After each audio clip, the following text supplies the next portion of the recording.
Well, good morning. I've been up since about, 5:30. It's close to 7. I had to let the dogs out. Big boy's pawed back in my lap. Uh, I've got a bunch of little odds and ends to do today. I got to put some distilled water in my pickup battery and clean the battery post and start it. Let it run for about 20-30 minutes because I had trouble with the battery. And go out there and organize the dog pen, sort through the amulets and see what I really don't need in there and what I really need in there. He's having a hard time. Well, that's because you're a little fat, dog. I've been there and done that because you're just a little fat. Well, now you're going to leave? You're going to go get one of the van with the rest of the pups. Crazy dogs. The rest of them, little guy and big boy went out. And little guy's now in the van covered up with his mama. And big boy's wanting to go get on the blankets with the rest of them. Or he's in the floor.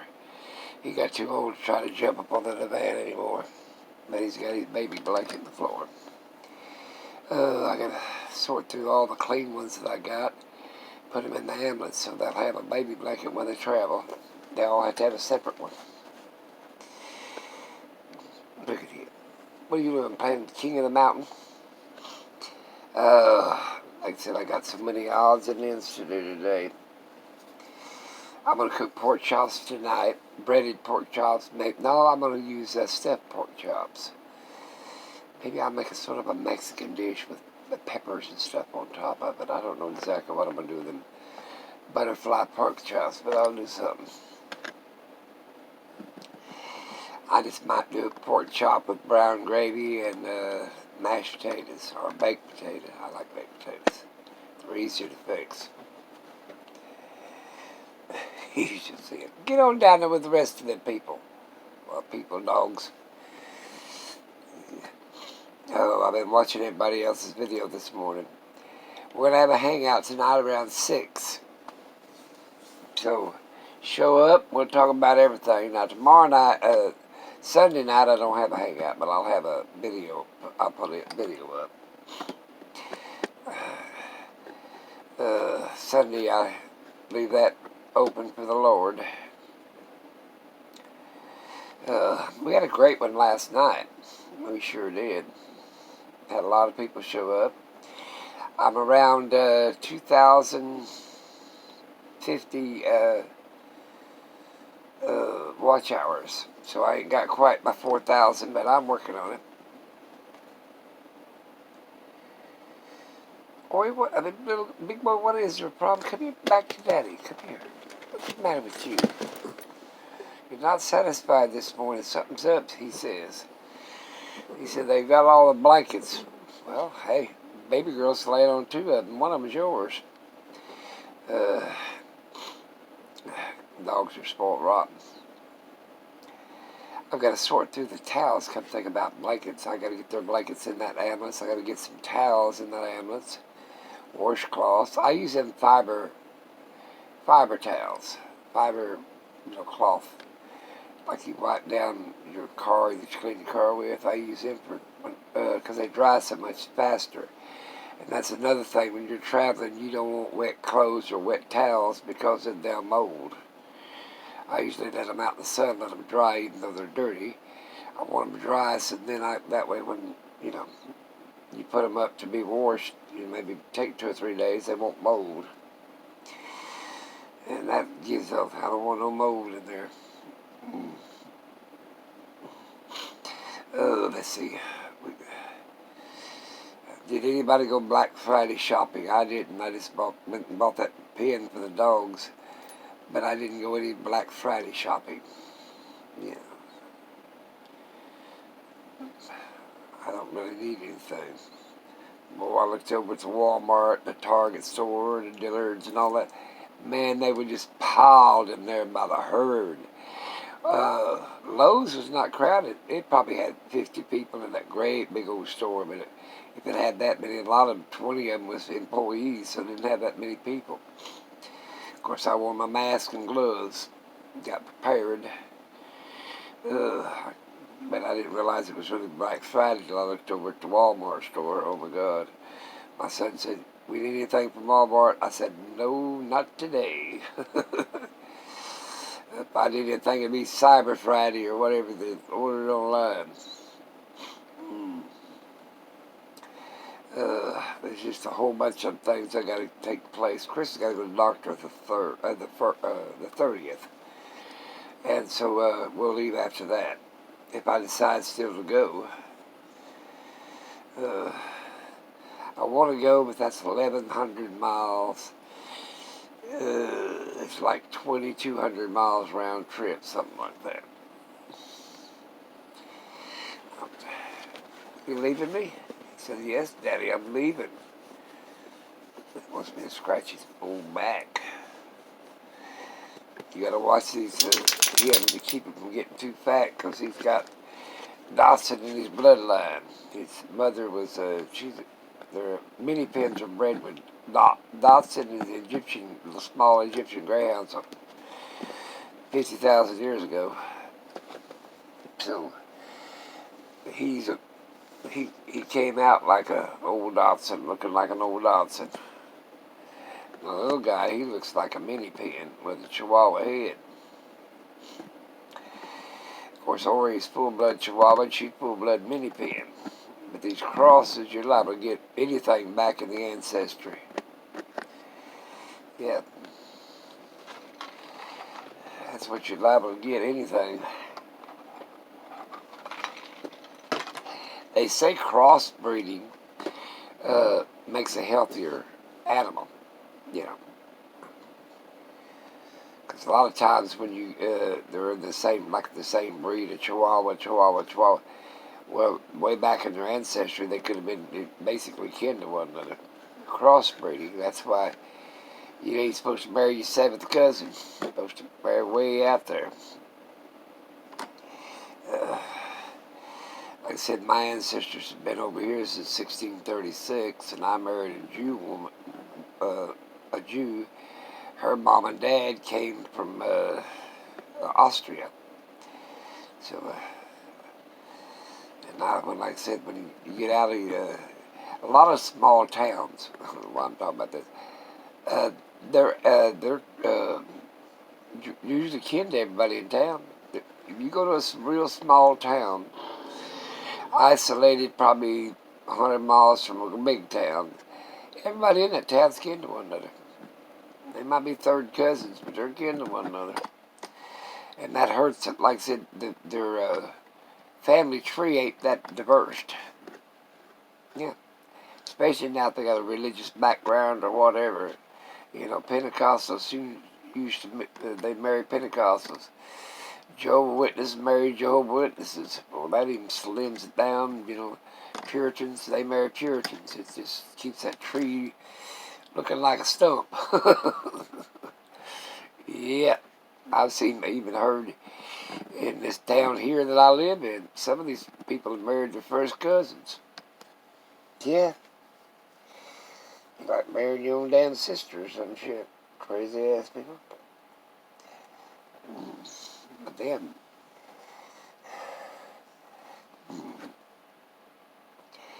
oh, I don't know. I haven't done much of nothing. I got that pickup started, and the ambulance started, and the bus started yesterday. Chris needs to get the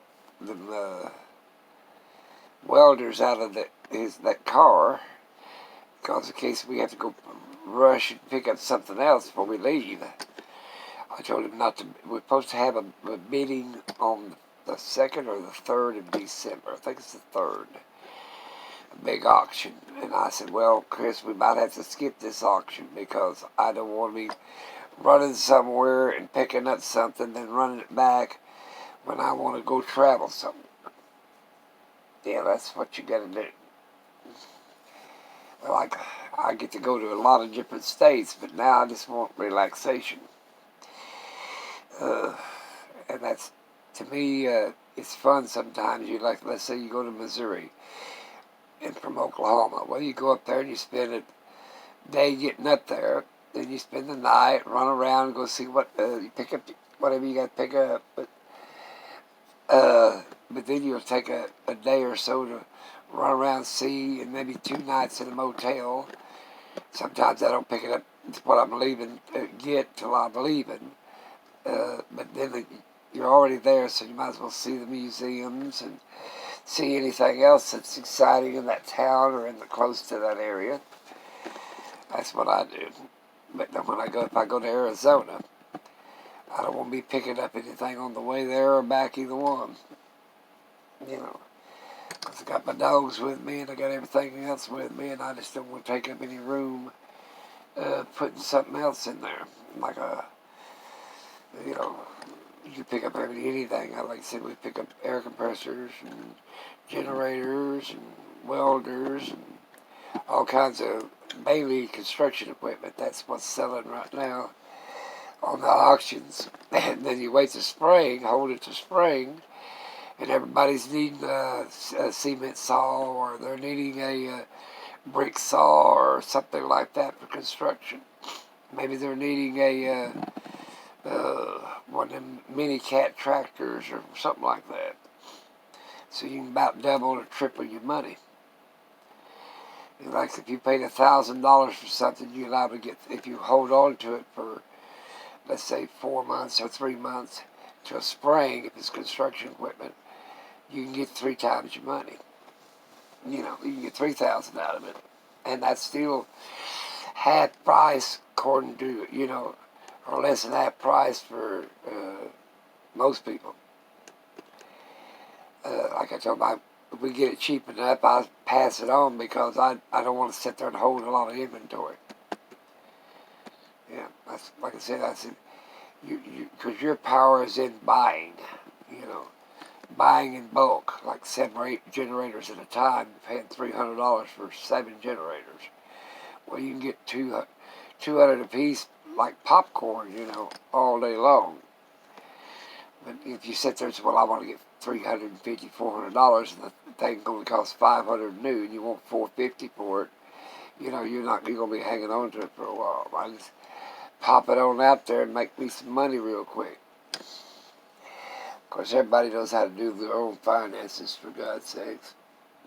Right now, I'll be honest with you, the pandemic has helped a lot of resellers. You know what I'm saying? People that buy and hang on to stuff and resell it later. Anywhere from they sell it within day 1 to a year later. They make some money on it. Like I said, Chris's bait, he sold just about every one he's got for $200. I'm hanging on to mine for a little while because I use generators. Now, welders, not so much. Well, you can use a welder as a generator, but like brick saws and stuff like that, I'll be getting rid of them early in the spring when construction starts back up, and it's going to start back up. This pandemic, but because actually construction has went right along for people that's had enough, money to put in an extra room or a patio or something like that. They went right ahead with their plans. Remodels just went right ahead with their plans.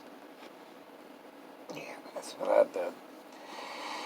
But like I said, I'm getting a little bit too old.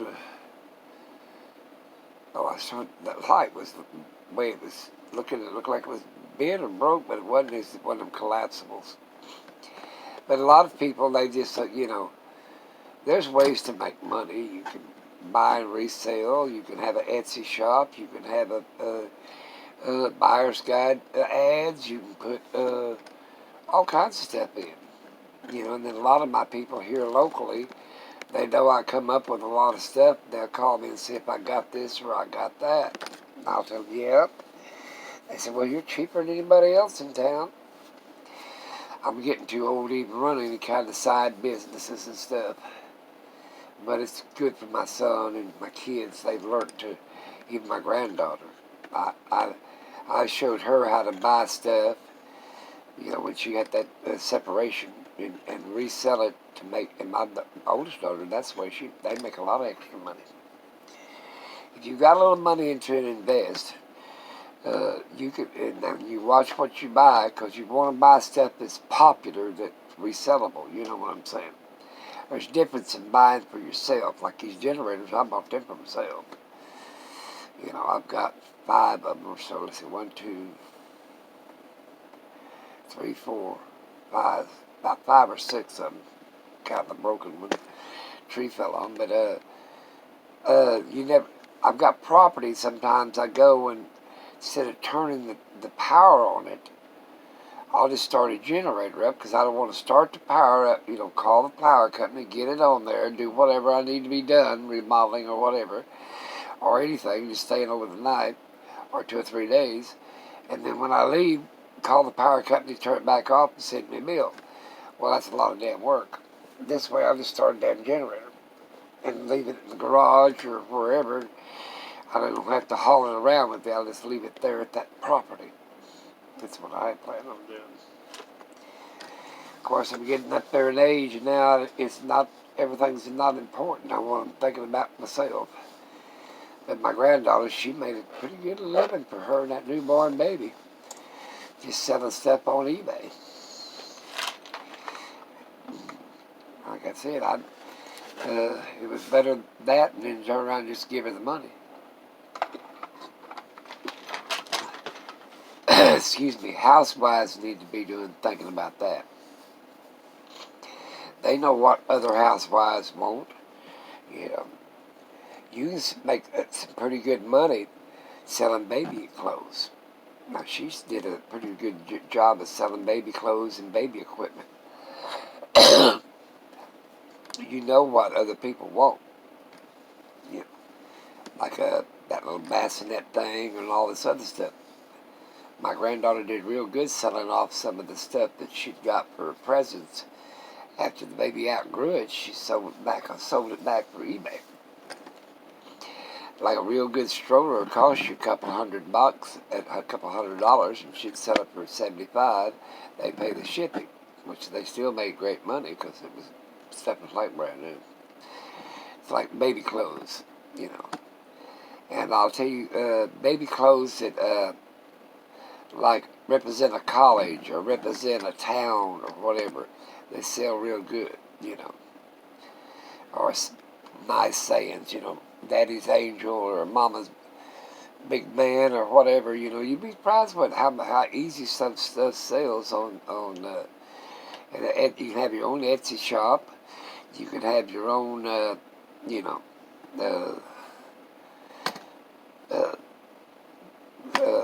what is the hell, buyer's guide and everything else. It's just, there's always a way to make a little extra money here, there, and yonder, you know.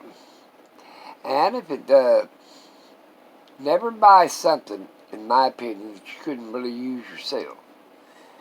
You know, like I've got brick saws and this, that, and the other that if I decide to, you know, get one out and lay a patio, I just, you know, about 3 years ago, I put a patio on that side with red brick tile. But I got down there on my hands and knees and laid them in there. But I had to have that brick saw cut, you know, because I started off with a spiral pattern. Hell, I can't even say it. Pattern. But like I said, I stay away from a lot of electronics. I usually just use you know, whatever you get into that you know something about. Now, electronics I ain't too good at. You know, buying laptops, reselling them, so on and so forth. Now, when it comes to construction equipment, things like that, or tractors, or this, that, and the other that I can resell, yeah, I'll snag it. But women could do that on pots and pans. I mean, there's a lot of things that women know more about than men do when it comes to household products, household equipment. You know, I don't know much about a vacuum cleaner. It sucks up and dumps the dirt. What the hell do I care? But you pay $300 and something for some of them, some good ones. Sometimes more. I've been looking for what they call a French butter bowl. And now, you can probably Google it and find out what it is. It's basically a bowl you put fresh butter on, and it's submerged in water. The French come up with that. Keeps it. But I've been looking for a French butter bowl. Yeah. I haven't found any. My sister's got one, and my family's got a whole bunch of them. Maybe I can talk them out of one of them. But I've been trying to look on eBay and stuff. French butter bowl, I guess is what they call it. So a lot of times you can sell cast iron skillets and stuff pretty good. Of course, it costs you quite a bit to ship them.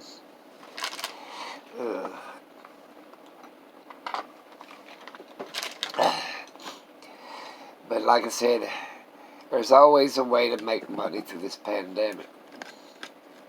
You know, you don't have to get out and socialize with people other than go to the post office and see how much it weighs and get it off in the mail.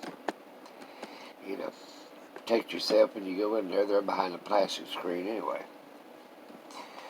But you'd be surprised what you got in your house that you could resell. And a lot of people are doing that. Right now, the market on Buyer's Guide, eBay, Etsy shops, they're flooded with a lot of stuff because people are trying to make money. Because their unemployment's running out, their jobs shut down, you know. So it's a market right now to buy, not sell. So if you're having to sell right now, you're having to take reduced prices because there's so much of it. You know, you look on eBay or whatever, and they've got 6 or 7, 10 or 12 of that same item. You want to not be, have so many items of the same. Like I'm with the hiccups, took my medicine. But like I said, I used to go to flea markets and set up and sell. Of course, I used to buy a lot of stuff at flea markets too. And that would be a great thing to go do this weekend. I could go out to the flea market and see what's available. But first thing, you got to have a big place to store things. You got a big shop. I've got a shop, a barn. My own garages and sheds are full of things I need. You know, my house is full of odds and ends that I want to sell. But you can do it. You can make a good living buying and resell. That's basically what a factory does. They get the raw product, they fix it or paint it or manufacture it. Then it goes to a retailer, and then a retailer sells it to a wholesaler. That'd be like your Walmart store. But the retailer, sometimes the wholesaler is their own retailer. You know, that's the way business works. You know, you can't make no money sitting on your ass saying, "Oh, I wish somebody would give me some." That ain't gonna help your ass. People ain't, mooching and begging ain't gonna get you nowhere either. Figure it out. Like I said, you start off small, work your way up. I know a woman that she had a little bakery and it didn't do all that good. But then she turned around and started making food products for dogs and pets. You know, and your classification for was less than cooking for humans. So there you go. She found a niche and she filled it. Now she's probably worth a couple of million or more. Her little bakery, she's got 2 or 3 of them now. She started off in her own kitchen. They were selling something like cupcakes. I know another woman that made candles. Scented candles. That's what she did. I've got 2 or 3 of them. What she made a long time ago. Another woman that I know. A lot of these are women that I know. There's a few men, but she makes soap. selling soaps. And her husband, of course, their husband helps them if they got a husband. Yep.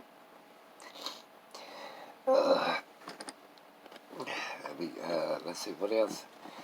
Beeswax candles. I mean, I've seen, but I know, I guess, about between, I'd say 8 and 12 people I know personally that started out with nothing, making it in their garage, you know, or their own sewing machine. Now they got a sweatshop, 6 or 8 employees making the things. Old Blue and Gold Sausage is right across the street from my sister's place. They started off with just nothing. Now they ship that Blue and Gold Sausage all over the world. And it's right across the street from her old farmhouse. And down the street from her old farmhouse. That's what I'm saying. You start off with nothing. If you got the ambition and the drive and keep your shit together, you can make a living. Most people, they want somebody else just to give them to them. Well, usually people's generosity runs out when they end up, they think you got more than they do, That's what I said. A lot of these people, when they start showing all the things they bought on eBay, they're hurting themselves. You know what I'm saying? Oh, now somebody bought them something, be sure to show that, and whatever, because I couldn't afford this myself. But if you go out there and you're driving around in a big fancy Class A that costs $150,000, $200,000, and you started off with nothing, mainly people are giving you all this stuff, and you bought an extra piece of house and all this stuff, well, they're going to say, well, hell, this is how much you got more than I got, And so your donations go downhill, Now, collecting money for other people is like the Red Cross or the Salvation Army or the Feed the Children. They're collecting for other people that's, So there you go. Even though 75 to 80% of the damn money goes to the CEO, You have to watch. I need to make some videos on some of this stuff. You got to watch that you're proceeding what you're still in need. You know what I'm saying? Because some of these people, especially RVers and this, that, and the other, they're retired or whatever, and then some of them are trying to live and make a living off of others. Well, they say, well, God, I wish I had what he's got. Then after a while, they said, "No, I ain't giving him. Hell, he's got he's got a $100,000 rig, or he's got all this e-bikes and all this other stuff. Well, that has been donated to him or give to him or whatever through donations or a store or whatever." They say, "Well, hell, I ain't giving him nothing." They might still watch his videos. They might get a little AdSense, but that's about it. Me, I don't depend on others. Never have. I depend on myself, and my income don't rely on generosity of others. Well, that's hard to say without your teeth in. I've learned how to make it on my own, and you can do it. Like I watched a show the other day, and this woman with let's say some shoestrings and some napkins, which was cloth back in them days. She made a brassiere. Yeah, made a bra. And instead of everybody going to one of them well-bone corset things, they all went to a bra. So she had found a niche and she filled it. You can do the same thing. There's millions of things out there. I better shut up, let you guys go, but the point about it is, it's up to you. You can do it. Have a little faith in yourself. Because I don't care where it's painting a painting, making something and reselling it. I've seen people do all kinds of things. like a person, since this mask stuff come out, there's a lot of things. Everybody's going to wear a mask now from now on, so you might as well. I buy a mask all the time, you know. And like I said, you pay $1 a piece for them or something like that, homemade mask. But I've got some with ugly little faces on it, and all kinds of stuff. But you can make a living on doing that. Coming up with face shields, and old boy came up with face shields, and what they called it, something printer printed them out. I can't remember the printer, but anyway, he's a millionaire now. You start off with humble beginnings and end up being pretty well off. It's just if you want to get out there and do the drive. I'll let you go. I've got to get out there and work on my ambulance, and put some stuff, get sorted through. I mean, I don't need 6 or 7 can openers, I only need one. And things that I can buy along the way, or whatever, I'm not going to, take a whole lot of them. Like if I can buy jugs of water for $1 at Walmart, I'm not going to take an extra amount of water. I'll just buy a jug of water on the way or whatever. Because my dogs will drink a gallon of water a day. Each one of them drinks about a quart. And like I said, I've got it all planned out. Instead of taking a 5-gallon automatic feeder or water or whatever, I ain't got nothing else to do to make sure their water bowl's full all day and their food tray's full all day. And here at the house, it's automatic water and automatic feeder. Of course, they get treats 2 or 3 times a day, and then if I cook a chicken, they get chicken dinner. Yeah. They love biscuits and gravy. I cut up the biscuit real small and make them sausage gravy, but I got where I'd take leftover chicken or leftover hamburger meat or leftover roast, and I'll mix it in with that gravy, and so like they did in the military, and put it on toast, poop on a shingle. They call it something else, but these dogs are getting, no wonder they're getting fat. Ain't got nobody to cook for but them. And always picky. If it ain't just right, he reminds me of Kath. If it ain't just right, he ain't eat it. Oh, I gotta go. I've got to start my daily process. And we gotta get, if anything we gotta pick up or whatever, either it's gonna have to get picked up the next day or so, or it's gonna have to wait till I get back. And I have a lot of times use U-Ship to bring it to me. Yeah. And if I'm not in town, I'll have it dropped off at my sister's by U-Ship. And I've done a bunch of U-Shipping myself. I'm going to Arizona, and I've got the pallet of stuff or some motorcycles that's going that way.